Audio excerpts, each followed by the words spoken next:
We're learning more tonight about why Johnston High School was placed on lockdown this morning. Chief of Police Joseph Raza tells us they received a report of a student with a knife inside the building. That student, who we're told has a quote diminished mental capacity, allegedly showed the knife to another student who then told a teacher.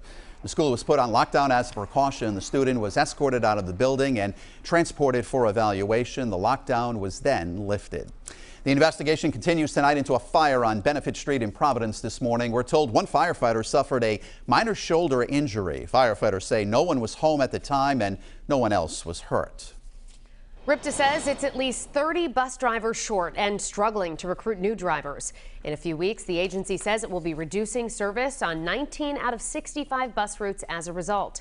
12 News reporter Alexandra Leslie heard from RIPTA and members of the local drivers union. And Alex, candidates for governor also weighing in on all of this. Yeah, Shannon, 12 News asked Governor Dan McKee about the staffing shortages yesterday, and today his Republican opponent Ashley Kalus also weighed in after making an unannounced appearance at today's news conference.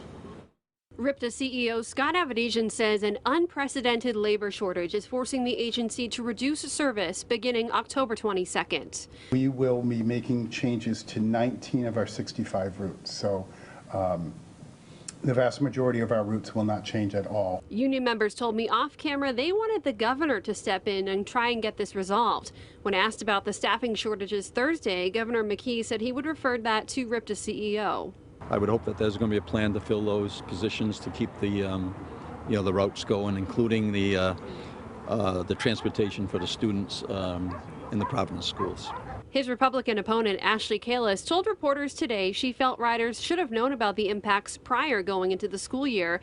In the last few weeks, delays have impacted students who rely on city buses. Communicating what the issue is before you have something like this coming, because if you can pay a fair wage and use money wisely to pay drivers and to plan for it, as you saw, there's a timeline for bringing drivers on. So now we are going to push out that timeline for different routes. Union members and RIPTA are currently in contract negotiations, so both sides couldn't talk specifics on what was being asked and might be offered. Currently, we're told drivers are offered $16.45 an hour to start. Now, even if all the drivers needed to resume full service were hired at the next job fair on October 12th, RIPTA says it will still take time to train them. The agency offers free CDL training, but says that can take anywhere from 4 to 6 weeks to complete. Live in Providence, Alexandra Leslie, 12 News. Tonight, RIPTA says it needs to hire about 30 drivers to get bus service back to where it should be. As we told you yesterday, RIPTA plans to reduce service on almost a third of its bus routes next month because they're struggling to recruit new drivers. 12 News reporter Alexandra Leslie heard from both RIPTA and a local drivers union. Alex? Well, Shannon, the two sides are both in the middle of contract negotiations right now, so not much could be said in terms of what's being asked for raises. But the current starting wage to become a RIPTA driver is just under $17 an hour. An unprecedented labor shortage is impacting 19 out of 65 RIPTA bus routes, including here at Route 56 on Chalkstone Ave. Right now, you wait 15 minutes between buses. That will now change to 18 minutes.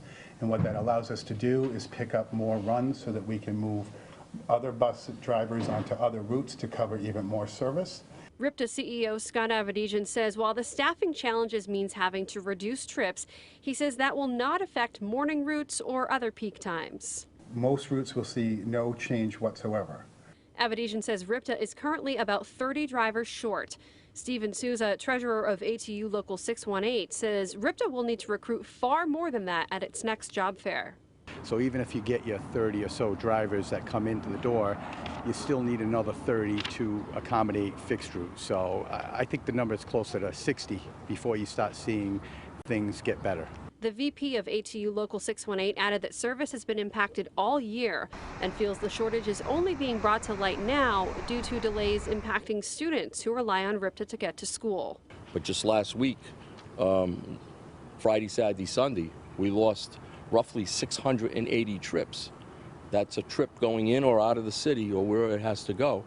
If you multiply that by roughly nine passengers, you're looking at over 6,000 passengers we left behind.